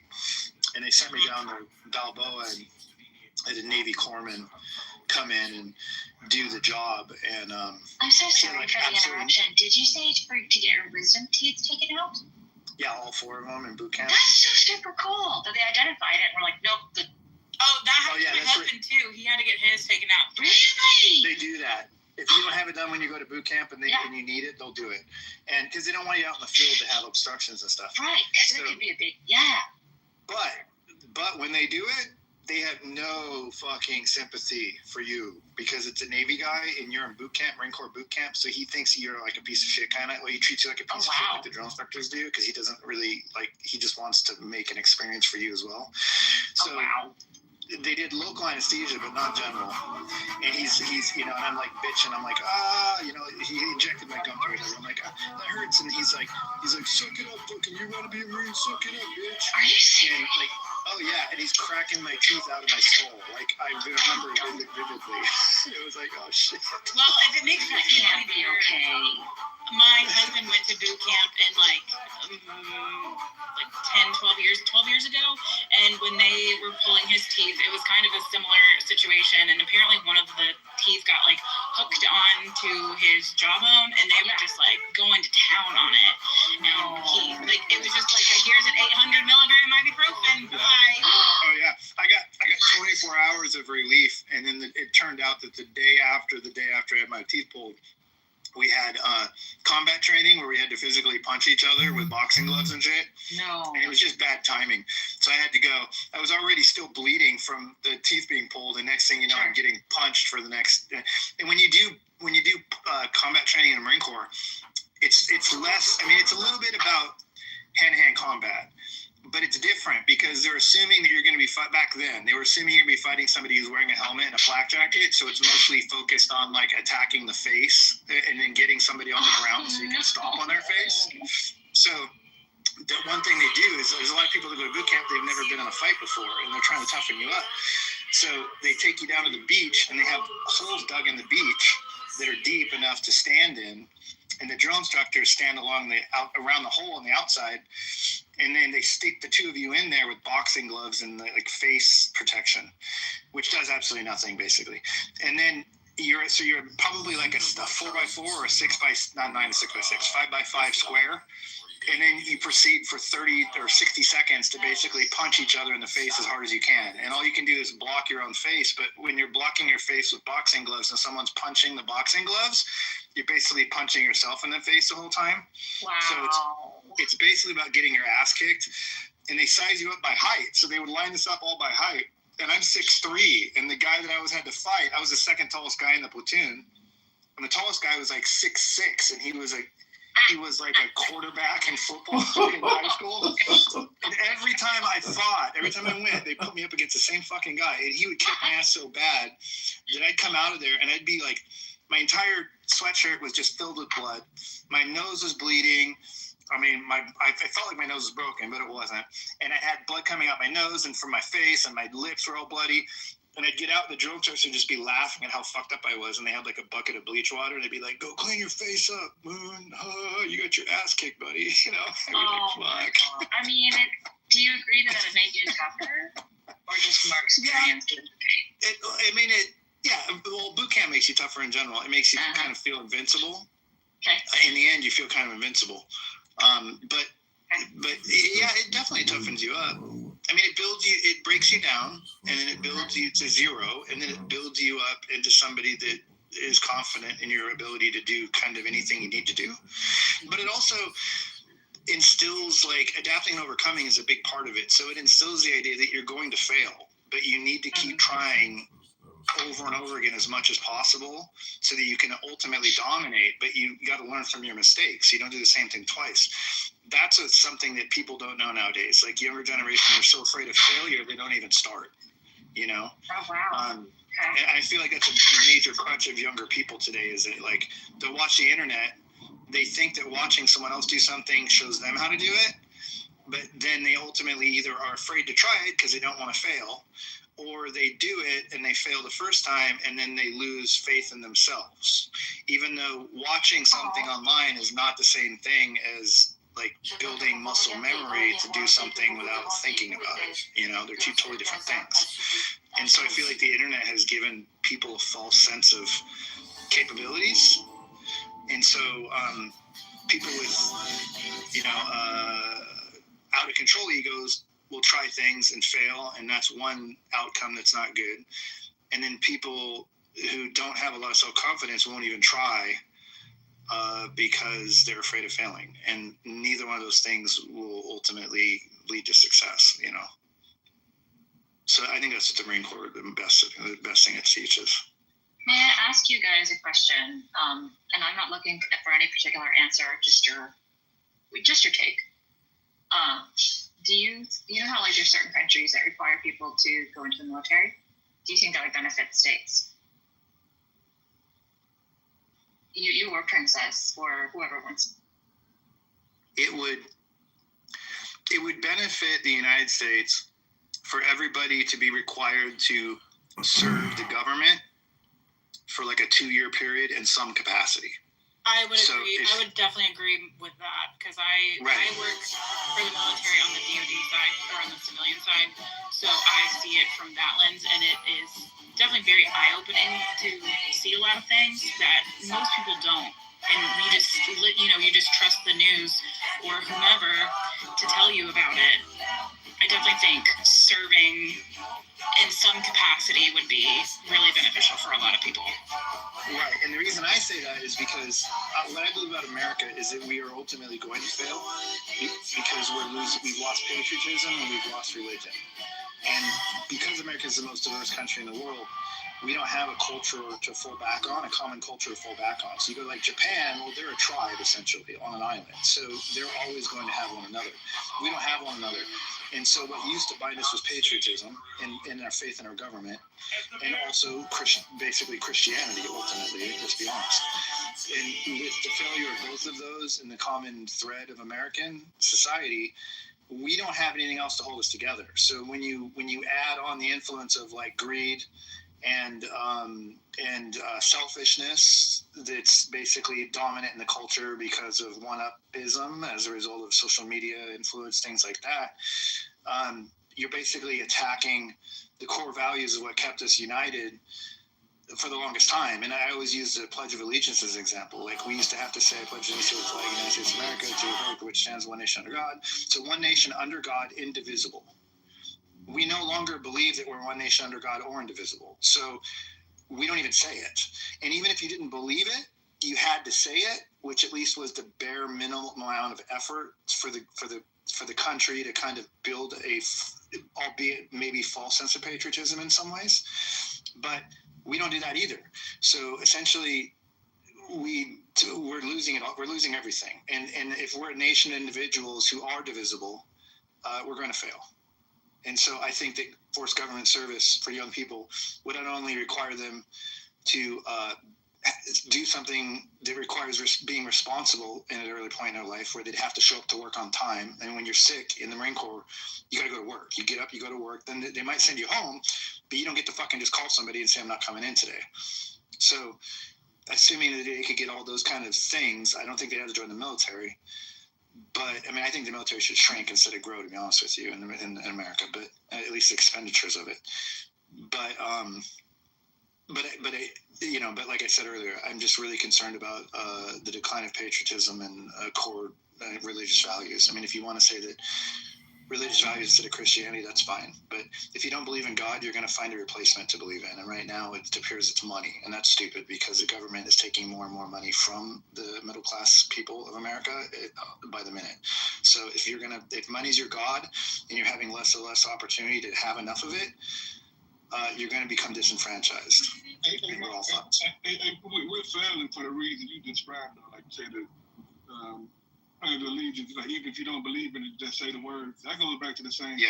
Yeah. Like, how do you support the truth if you're just saying words? You're really not. So, like, the fact that they never believed in this pledge, act like they're pretending like they believe in, like, one country indivisible, when it never was that.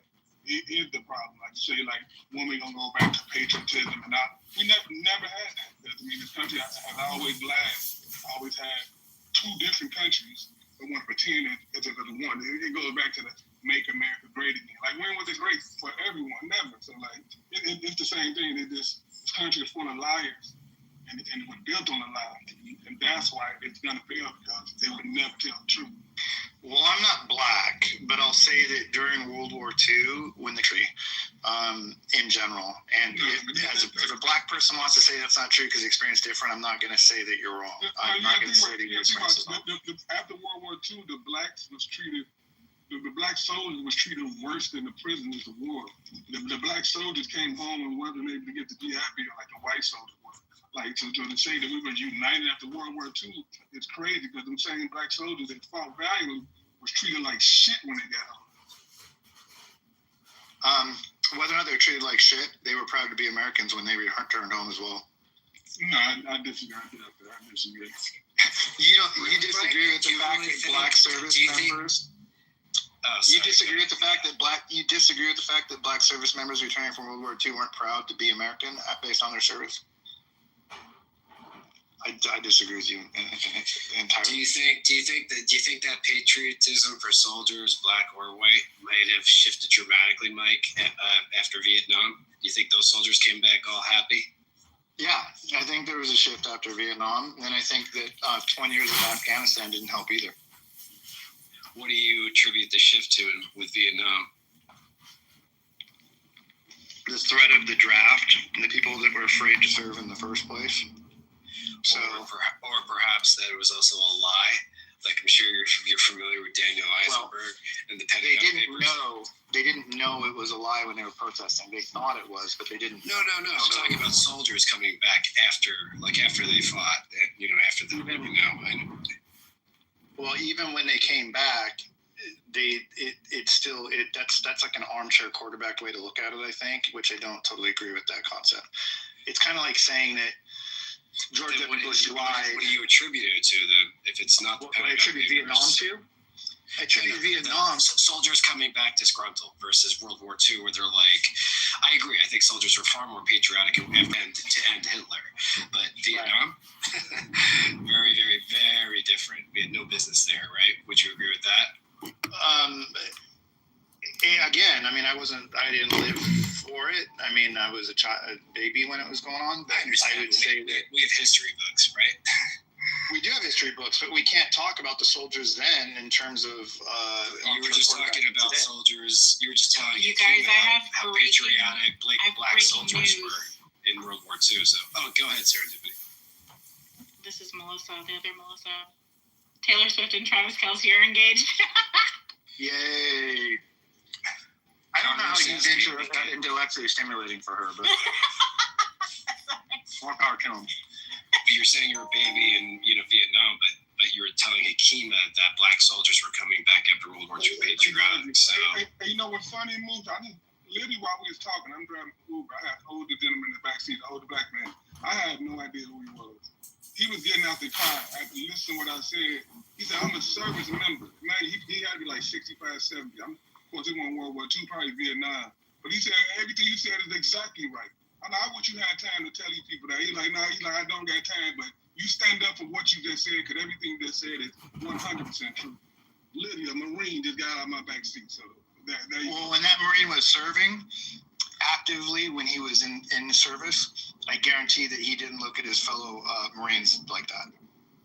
And taking action against. But I'm talking about underground lodge. If somebody comes to, God forbid, rape your mom or something, how would you resist in your case? Would you just watch and just speak and say, don't do this, and not? Amir, you don't have to preach to the choir. I understand why all this is happening. I understand the logical and the rationale behind Hamas. That does not necessarily mean that I have to agree with any form of violence. No, I understand. I didn't ask about Hamas much. And just a second, this is the question you should perhaps ask the most notable person, one of the most notable people of all, which is Jesus Christ. What did Jesus during the shut the fuck up, Abu? What did Jesus say during the Roman Empire, which was, I would even argue, one of the worst type of empires? He said, "Forgive them, for they know not what they do," as they crucified him. Those are the value systems. Shut the fuck up, Abu. No, but I wasn't talking about Jesus Christ. I was talking about you. Let's say you've been through atrocities. I was asking you. Right. Let's say, God forbid, something happens to your mom in front of you. How would you resist? What would you do? Would you pick up something, shovel, or whatever you could do? I understand where you're going with this, and I understand that the violence breeds the use of violence in response, and up to the use of violence to remove the obstacles of living a fulfilled life, living with equality. That's not the point that I'm trying to make here. I understand what you're saying. I understand the rationale behind it. You don't have to sit preaching to me about the rationale. No. What would you do? I'm asking you. What would you do? That's all I'm asking. What would you do in that situation? I don't like hypothetical questions, but of course, if somebody's going to come in and hit me, I'm going to hit them back. I'm going to respond. I'm going to defend my own. So you will pick up a baseball bat or something, right? And then you'll hit him. Just one question. Let him finish up. I want to hear this, brother. Respectfully. For a lot less. I know, but I want to hear this really quick. For a lot less, I've gotten into physical fights. That's not the issue. That's not the issue. That is violence, though. By the way, that is violent resistance. Right, but that does not mean. Because I'm human, but that does not mean that I'm going to sit promoting these type of ideologies of using violence in response. And that's not something that anyone can change. And for you, Abu, to sit there and laughing when I'm looking at huge examples in history. You're a joke. Through the Roman Empire, which by far was worse than what we are currently experiencing. Everything that you have. You sold everything. You sold your religion. You sold your madness. You sold your country. Those are the value systems that I follow. You could be Jewish family raised you. You can and have your own opinion. And a Jewish but family to impose that on me, or and to you have family on the like, idea. I don't understand the rationale behind what's going on in my own homeland. You guys just sound bad. You literally said that I'll defend by hitting back, and then you said, "Oh, Hamas." Like, what the fuck are you talking about, you piece of shit? The fuck are you even saying? You know what? You can go fuck off. You just sound like a very miserable piece of shit, just like many other people on this app. No, just go and continue to be so negative and so like repulsive. Keep bending over. Well, who are you hanging I out? need to bend over for nothing, but you don't speak for all Palestinians. And I wasn't really trying to help. Yeah, thank you for coming. No, I just wondering. If I come later, but Abu, you don't represent all Palestinians. You don't represent anything but yourself. No, I do. I represent a huge segment of the Palestinian society who be silenced by people like you who use your voices in a way to intimidate and to silence other Palestinians. It doesn't matter. There is diversity within our society, and if you undermine the diversity within our society. Hang on. Wednesday has a question, please. I have a question. Hopefully you had that question for dumbass Abu, because I'm asking. Continue my life here. I'm asking. Oh my God. Yeah, but Los Angeles is not that nice. It's way better than a lot of other places, Los Angeles. So anyway, guys, I just wanted to come and say hi, Amir. I would chop your head off, Abu. You wouldn't do a thing. Are you doing shit? I would. Shut the fuck up, you dumbass. So he comes in here preaching against violence. What a fucking scumbag. Preaching against violence and ends with a note, "I'll chop your head off." Fucking piss off.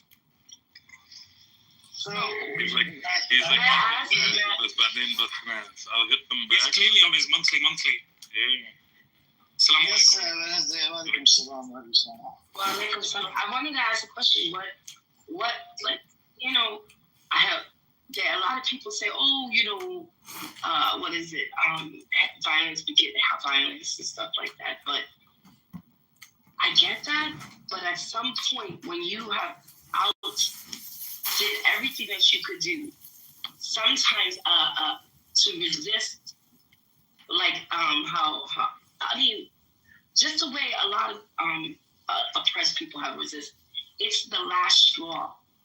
It's the last straw. When you have done everything else possible, and your day-to-day life is still misery, you're still oppressed, you're still being killed. This is the last straw. So it's not like he makes it seem like all of a sudden it's like in a vacuum. Oh, these are just savages and stuff like that. No. And I hope he wasn't like saying anything about Martin Luther King, because a lot of this. He even said, "I feared that I brought my people into a burning house." After he did, his people were given civil rights. So, but with regards to what you're saying, these kinds of people want to give up everything, want to give up their weapons. Essentially, what the PA has become. They've given up all their weapons, and now they're sitting on their laurels. Bro, he gave up his ass, bro. He gave up his ass. Not only we know he gave up everything. He gave the inside of his ass as well. But that's another story. Oh, yeah. With regards to, but these people, essentially, I do not understand where one side is armed to the teeth, and they're expecting the people that are being oppressed to give up the weapons. AK came to the mic with all that pompousness just to go, I'll rest my case.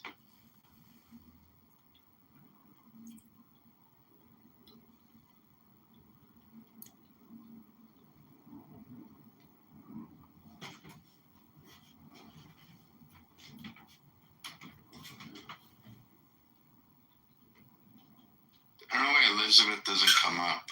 She's got so much to say in the chat. Like, just come up. Be nice to hear it.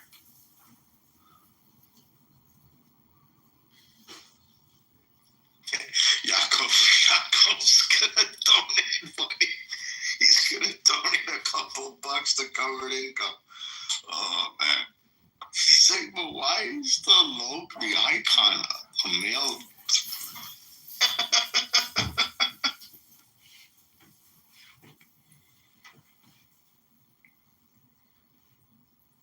He said, is this a serious endeavor? I got killed about this. I'm not laughing anymore because they just came after me. Oh, bro. Buttercup, to character assassinate Grace this morning over this. But didn't care what the message was. I played that video. Didn't give a fuck that students are getting beat up, getting held hostage, getting fucking kidnapped in their own universities. Didn't care about any of that. We had to get crazy this morning. Yeah. It was called Let's Get the Canter. Yeah, Grace endorsing semen is what she pointed out. I'm like, no, it's income.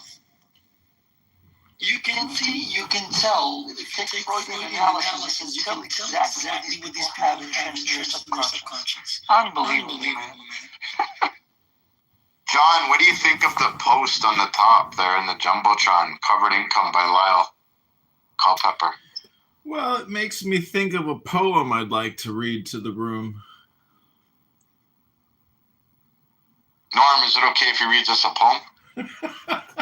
Yes, I'll have to give that the thumbs up. Thank you for the consultation, counselor. Perfect. Go ahead, John. An intellectual is all the time showing off. Lovers dissolve and become bewildered. Intellectuals try not to drown, while the whole purpose of love is drowning. Intellectuals invent ways to rest and then lie down in those beds. Lovers feel ashamed of comforting ideas. You've seen a glob of oil on water? That's how a lover sits with intellectuals, there but alone in a circle of himself. Some intellectual tries to give sound advice to a lover. All he hears back is, "I love you. I love you." Love is musk. Don't deny it. When you smell, the child must learn to grow up and be adult. In the station of love, you see old men. Shams chose to live in the roots for you, so now he soars in the air as you're sublimely articulating love.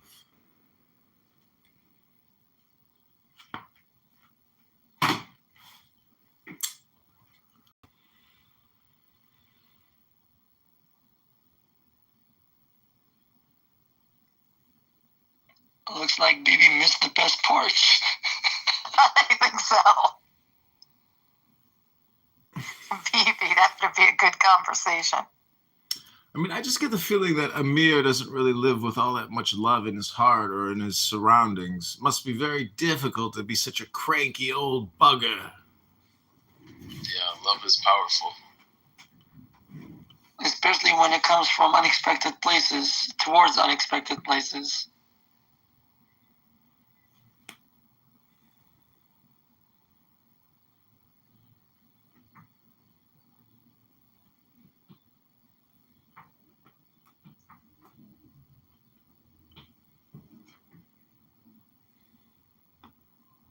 Has he encouraged his worshippers to come here at all?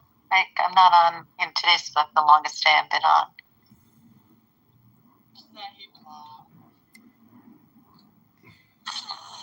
Okay, fine. I just felt like then he'll feel less likely to block me. Okay. No, this is the thing with you, Danny. You're just a bitch, okay? Because in the other room... Danny, you're a bitch? I didn't know that. He texted me, someone blocked me from the room. Then you're asking why people block you, Danny. Yeah, you can't block, you gotta...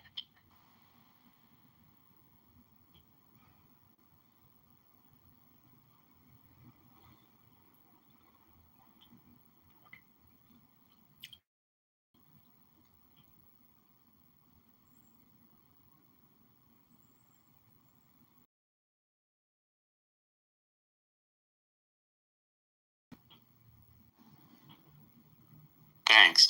And it's like, okay, that system does for a while. You know, it says, and that's what killed me, man. It says at the bottom, Lyle. The group is relatively homogeneous. The blacks as a group, because of the experience, it's relatively homogeneous. It's my I stopped reading. I just finally figured out.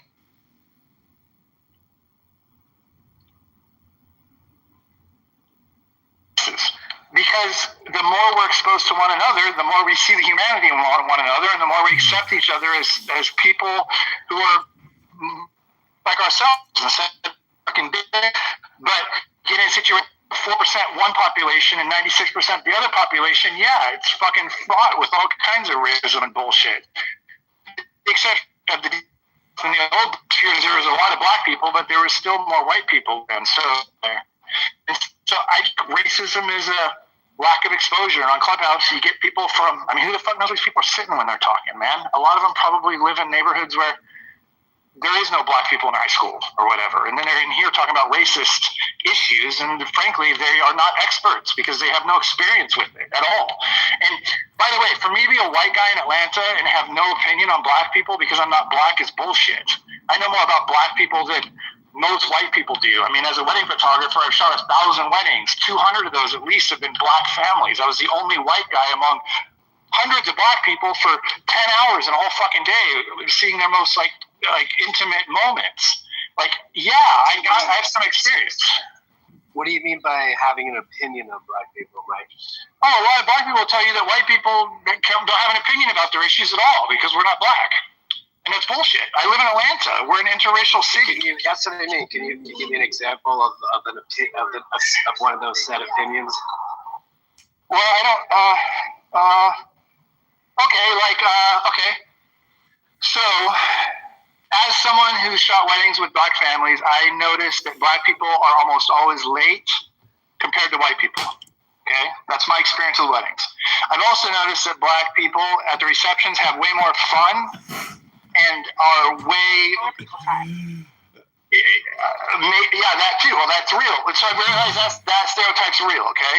But I've also realized that white people suck at having fun, and black people are way better at having fun. So culturally, they are more, they're tighter knit amongst one another. White people are more selfish between one another. I've noticed that difference. Like these things, when I talk about them, for someone to say, oh, you're white, so your opinion doesn't matter, or it's not right, or you shouldn't even be saying this because you're white, wouldn't make any fucking sense because I have eyeballs. I'm smart enough to see trends, and I've noticed that these things are fucking true. Now, if I hadn't been around these situations at all in my life, like when I was 18 years old, I hadn't. I grew up in Issaquah, Washington. There was one black person in 2,500 people in my high school. So no, I didn't know this stuff then. But I do now, and I have a right to say it because I know more than other white people who grew up in a place with no experience. So I don't know, like I think the people that have experience and personal testimony of their realities have a right to be part of a conversation about black and white issues, back and forth. But if you don't have that experience and you aren't smart enough to know anything but what you're told, then maybe your opinion isn't as valid in the conversation, and you should step out for your own fucking reasons, not because someone tells you to. Like, not every opinion is fucking equal. Not every opinion matters. Like, we've completely lost the ability to respect somebody with a fucking PhD in a subject that put 12 years of study into something that we found on the internet on our own. We've lost the ability to represent their opinion as more important than our own. That's just fucking retarded. We're all getting dumber because we're doing this to each other. It's stupid.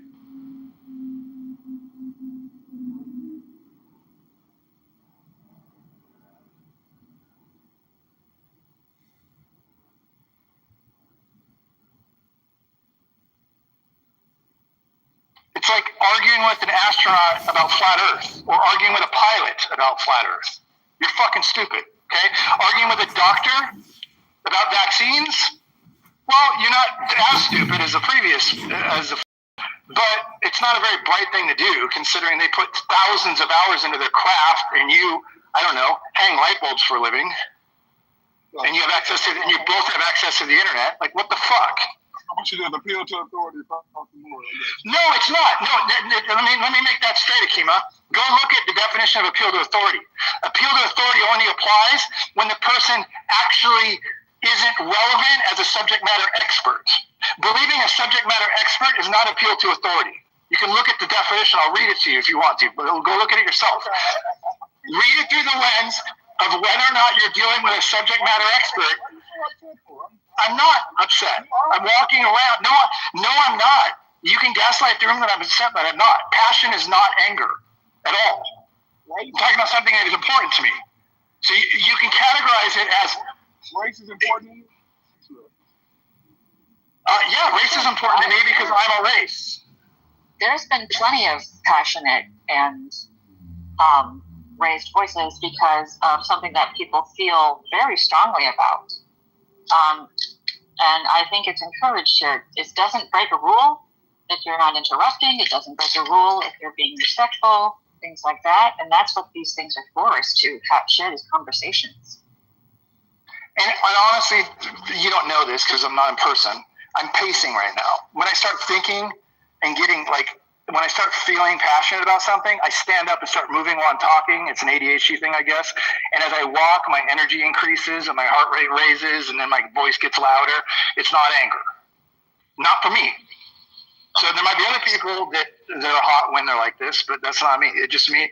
I'm in the groove. I'm feeling heard. I'm talking about things that mean something to me. Like when that happens, my voice raises, it speeds up, and I end up pacing. It's not anger.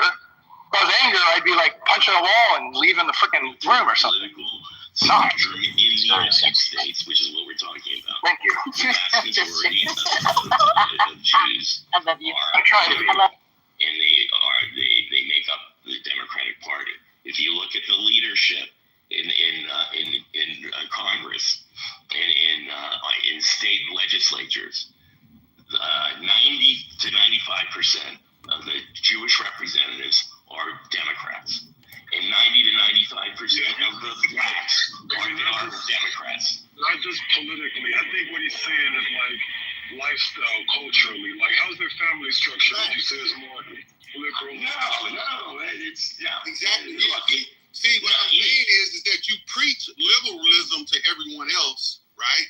What percentage of Jews you practice conservative values in your own personal life? And that's what percentage of Jews? There are 7 million Jews in the United States. Those values, and that's why these guys are so powerful. Even though this is what you don't seem to understand. This is what you don't understand. There are 7 million Jews in the United States right now. Okay, most of them live in the New York City area. Out of those 7 million Jews, only 10% are Orthodox. Only 10%. Now, those 10% of the Orthodox are very religious, are very conservative, tend to vote Republican, do support Trump. That's absolutely true. 10%. 10%. Only 50% of Jews actually belong to a synagogue. Okay? And only like 30% ever go to a synagogue in the first place. So no, you don't seem to understand what you think Jewish is a religion. No, it's not. It's an ethno. It's a different ball of wax. Are we a race? No, we're multiracial, but we are a specific ethnic group and nationality. We're not just a religion. I'm an atheist Jew who doesn't belong to a temple, but who does go to the temple periodically and celebrates the holidays. So where do you get that? We're our own animal. It's you can't compare it. And to say that there's conservative, no, the conservative Jewish lifestyle, particularly in the United States, 10% are Orthodox. Even in Israel, you would think that there would be more Orthodox in Israel. No, there's maybe 10 to 12% of Israelis are Orthodox. That's it. That's it. So this idea is bullshit. The majority of Jews in the United States are progressive, they are moderate to the left, progressive, almost all are Democrats. And again, it tracks very similar to the Black American population as well. It's the same thing. Family structure track very similarly to the Black American population. It's family structure. I don't know why you like have a big deal about that. That's not relevant to the conversation of politics. Oh, that's much more. Oh, what? No, it's not. What? Yeah, It's relevant to everyday life. It's like. Yeah, there's a difference between political conservatism and social conservatism, right? What you practice, what you, how attached you are to your religious doctrine, how attached you are to living within those, within those parameters. Right. I would say, again, there's two different spectrums of conservatism as it relates to Jewish people. There's the Zionist conservatism, which is different. I got a large family.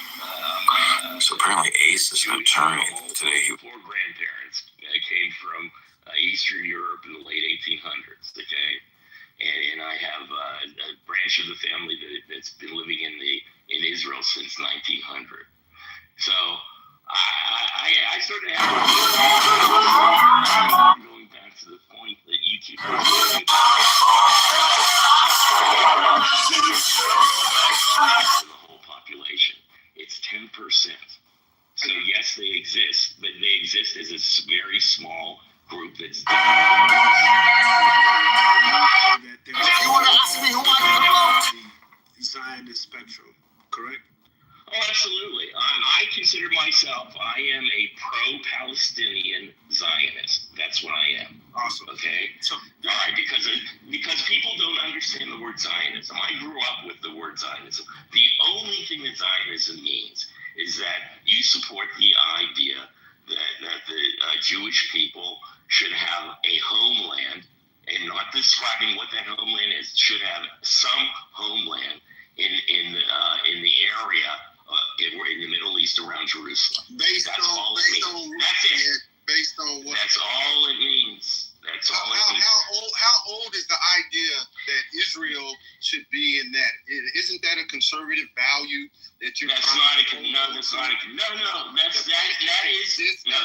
Israel. Is a conservative. It's the idea. It's the idea of national identity is what it is. Okay. All right. People in Armenia, there are like many, many, many more Armenians that live outside of actual Armenia. Okay. But if Armenia didn't exist and you have like 15 million Armenians that live outside, don't you think they deserve to have a land that represents them where they are a majority population? I think the same thing's for the Kurds.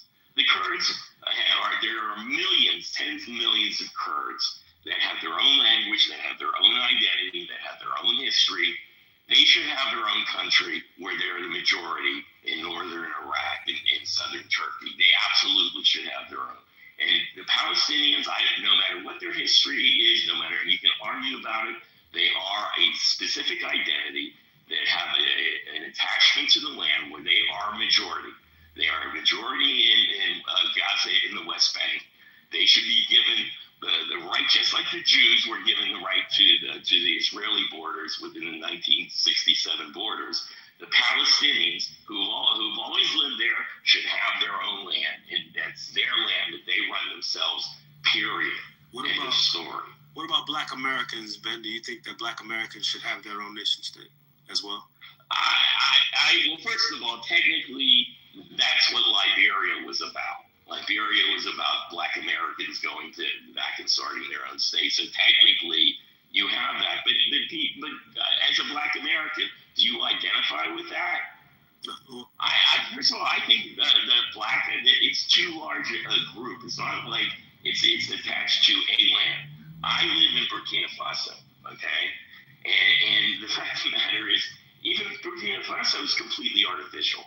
Who do you think made up the borders of African countries? So Ben, are you saying that that's like Black Americans reparations is Liberia? Is that what you're alluding? What? I wouldn't. If you want to sit there and say that should Black Americans have a country? That's what you're saying. Just say it with your chest. No. I'm not saying it should be that way. I'm not saying it should be that way. I'm saying is that not why Liberia was created? I think it was more of a settler colonial project. I think it was a failed attempt to have a settler colonial project on the continent as opposed to a real homeland for Black Americans.